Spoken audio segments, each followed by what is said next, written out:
Hi, welcome to Educator.com and another lesson in Adobe Illustrator 6. And today we're going to talk about drawing. And drawing is the one I've been waiting for quite a while. So let's get to it. Okay, so we're going to talk about the pencil tool. And let's look in what's in the flyout section. So we have the pencil tool, smooth tool, and the path eraser tool. So the pencil actually works pretty similar to the pen tool. So if we go look at the pen tool real quick, we'll see that it's brutally the same, because really it shouldn't be named a pencil tool. It should be named like a freehand drawing tool or freehand line tool. So you look at it, they look pretty much the same. So here's the pencil that has a little bit more points in it because it's following my hand or your hand, and it's not as smooth as when you just draw 2 points and connect them. Okay, so now let's look at the let me do something a little bit irregular here, because I want to show you how you can smooth out the path. So just by going close with the pencil tool, it can smooth out the path that you've done. So now also, it will either add points or take away points, whatever it needs to do to smooth out.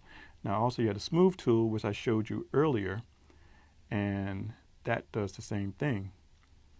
So you see here, okay. Now also you have the path eraser tool, and it pretty much just cuts the path in half. So that's what happens there. Okay, so you just select and dice and slice with the path eraser tool. Okay, so now if I could just double click here and open up the pencil options, just has to be a little bit more cooperative. Okay, all right, almost there. Okay, now I have the pencil tool options. Here you see fidelity is at 2.5, and the higher the fidelity, the greater the distance between points. And the smoothest I have set is 0, because smoothest keeps it so it approximates the actual line that you're drawing. You know, if you put more smoothness, then it's going to make the line different. So I have keep selected, select the paths, and this is within 12 pixels for the selected paths. So something has to be within 12 pixels in order for the path to be selected. Okay, that's the pencil tool. Now let's move on to another tool that doesn't really have a good name, the Blob Brush. So here, I expected something more blobby, but this is what it does. And also it connects immediately. So the Blob Brush is kind of schizophrenic, because here you see it's created an object, it's created a shape, and it does this automatically. So you just keep drawing with the blob brush, and if it connects to another blob line, then it becomes a shape. Now even if you know the shape, I can still erase it, and it's not like the Pathfinder tool, so it's still one object unless I cut it right in half, and then it's 2 separate objects. Okay, so that's the blob brush using with the eraser tool. So also the eraser tool can erase the paths, the pencil tool line. So you can see here, just go through and just erase, and pretty much just disconnecting like what's there. Okay, also with the blob brush, I can hold down the right bracket key and make it larger, and the left bracket key to make it smaller.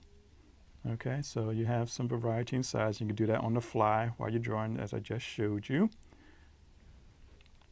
Okay, now let's look at the Blob Brush 2 option. Here, these are not selected, so I'm going to show you what happens when I do keep selected.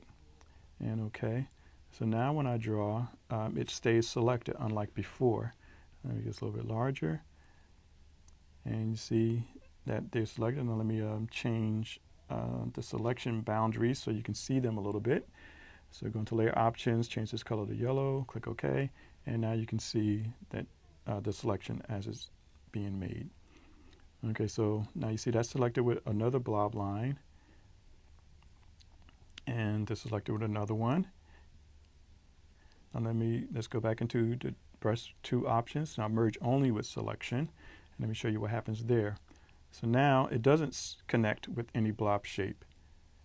See, it only connects with a blob shape that was already selected. So that's what merge with selected does. So I can keep going on and on and on, and it'll create another shape only with something that's already selected and leave the other blob shapes alone. Okay.